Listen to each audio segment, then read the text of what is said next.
ज्ञान, दर्पण, किसान और दुख भरे दिन। एक बड़ा ही धनवान आदमी एक गांव में रहता था। जैसे कि ज्यादातर पैसे वालों को होता है, इस धनवान सेठ को भी अपने पैसों का घमंड था। वह जिस गांव में रहता था वहां पर ज्यादातर लोग किसान थे। इन सभी किसानों के पास जितनी जमीन थी उससे कई गुना ज्यादा जमीन इस सेठ के पास थी। कई गरीब किसान तो इसके लिए इसके खेतों में काम करते थे।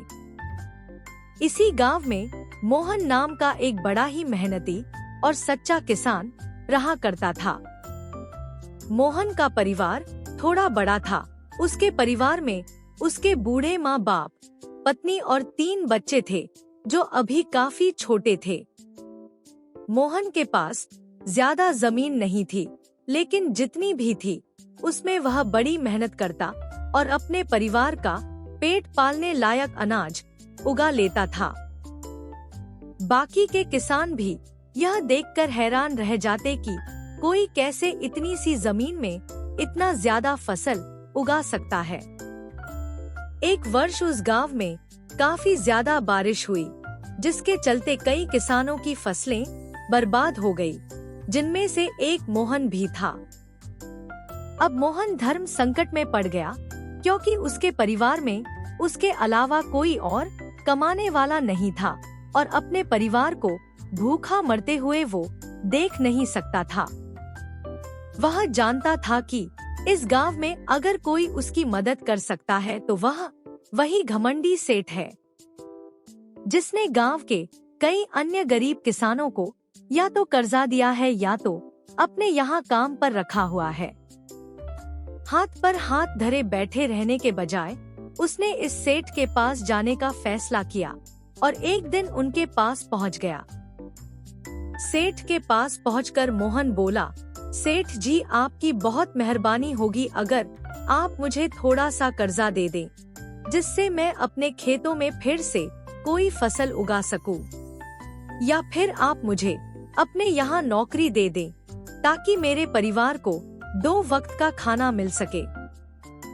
घमंडी सेठ को उसकी इन बातों से कोई मतलब नहीं था, लेकिन गांव के सारे लोगों की तरह वह भी यह जानता था कि मोहन कितना मेहनती है और वह जिस भी खेत में काम करेगा वह वहाँ 2 गुनी फसल उगा सकता है।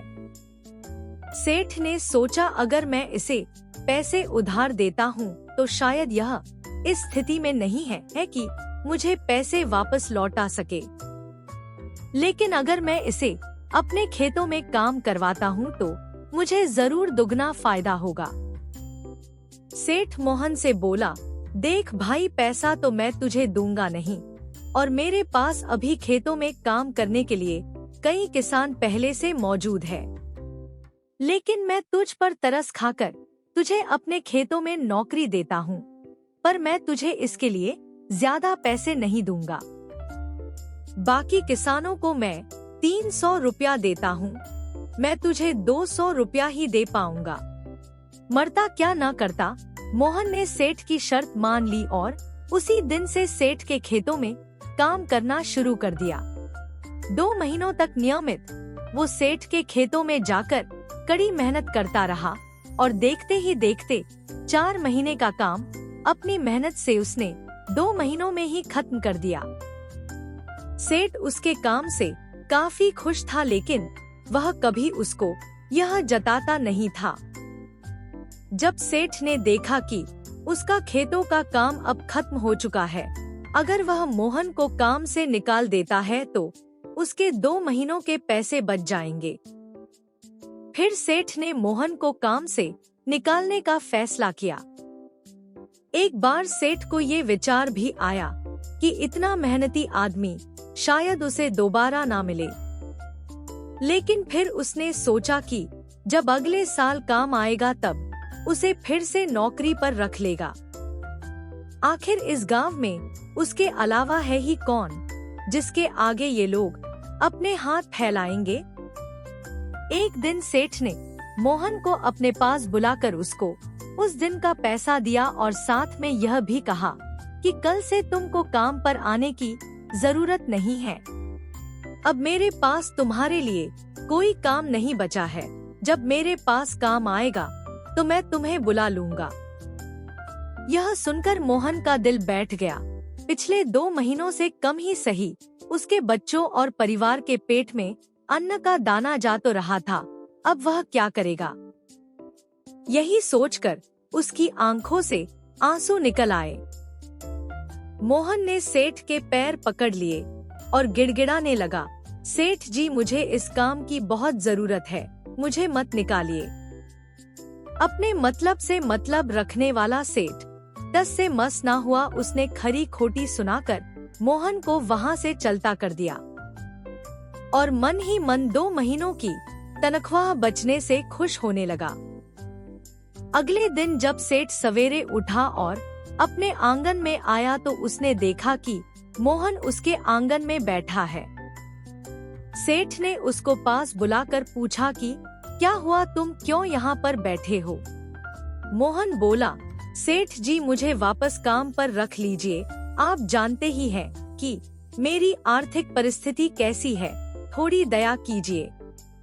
लेकिन सेठ ने उसकी एक न सुनी और फिर एक बार उसे बुरा भला कहकर वहाँ से जाने के लिए कहा। बेचारा मोहन अपना सिर नीचे झुका के वहाँ से चला गया। अगले दिन फिर यही घटना दोहराई गई। मोहन फिर सेठ के आंगन में बैठा था। सेठ ने फिर उसको वहाँ से जाने के लिए कहा। यही घटना अगले कई दिनों तक चलती रही। अब तो मोहन सेठ के दुत्कारने पर भी वहाँ से नहीं जाता था और वहीं पर बैठा रहता था। एक बार सेठ ने उससे पूछ लिया, तुम कैसे आदमी हो, मैं तुम्हारा इतना अपमान करता हूँ लेकिन तुम्हें कोई फर्क ही नहीं पड़ता। तब मोहन ने सेठ से कहा, बुरा तो बहुत लगता है सेठ जी, लेकिन जब घर जाता हूँ और भूख से बिलखते अपने माँ बाप और बच्चों को देखता हूँ तब यह अपमान मुझे कुछ भी नहीं लगता। इतना सब कुछ होने के बाद भी सेठ का दिल जैसे पत्थर का बना हुआ था। उसने मोहन को अभी तक काम पर नहीं रखा और ना ही उसका ऐसा करने का कोई इरादा था।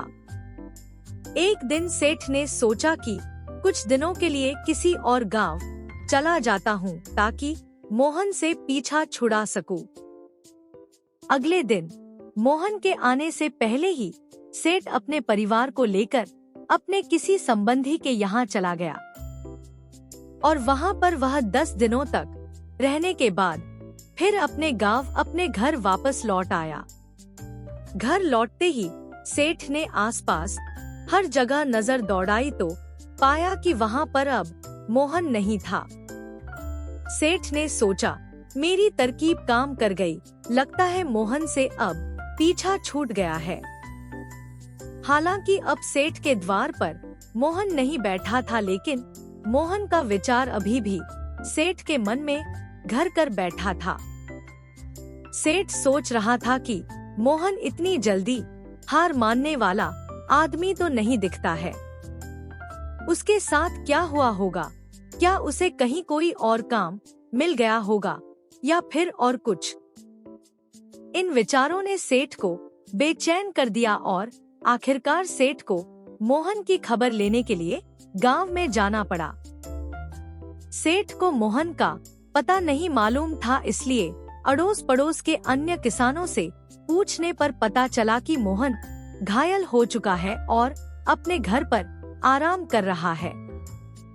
सेठ ने जब उसके घायल होने का कारण लोगों से पूछा तो सेठ को पता चला कि जब सेठ अपना घर छोड़कर किसी और गांव में गया था तब बंद घर देखकर कुछ चोर उसके यहाँ चोरी करने आए थे, जिनको रोकने की कोशिश करते हुए हाथापाई में मोहन चोटिल हो गया था।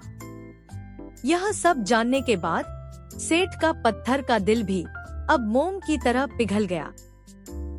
सेठ ने अपने आप को याद दिलाया कि कैसे उसने एक शरीफ और सच्चे आदमी को ज्यादा काम करवा कर भी उसको पूरा पैसा नहीं दिया और जिसको गले से लगाना चाहिए था उसे ठोकर मारकर भगाता रहा।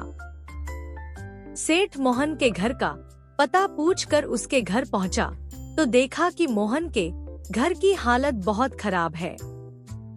उसके परिवार का भूख से बेहाल है और वह खुद अपने हाथ पैर पर चोट के साथ एक खाट में पड़ा हुआ है। यह दृश्य देखकर सेठ की आंखों से आंसू बह निकले।